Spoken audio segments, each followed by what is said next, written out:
Proses penerimaan peserta didik baru atau PPDB tahun ajaran 2023-2024 tingkat SMP akan segera dilakukan sesuai aturan dari Dinas Pendidikan Palembang. SMP Negeri 3 Palembang ini akan membuka 4 tahapan jalur PPDB, yaitu jalur afirmasi, jalur zonasi, jalur prestasi, dan perpindahan orang tua.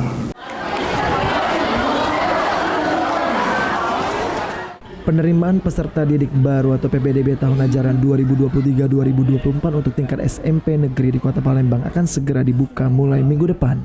Sesuai ketentuan dari Dinas Pendidikan Kota Palembang, SMP Negeri 3 Palembang akan membuka 4 jalur penerimaan PPDB tahun ini, masing-masing afirmasi, zonasi, prestasi, dan perpindahan orang tua atau siswa.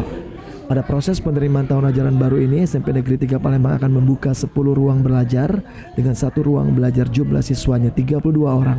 SMP Negeri 3 kebetulan tahun ini siswa kelas 9 yang keluarnya 10 rombel, jadi otomatis kami juga punya kuota yang masuknya lagi 10 rombel.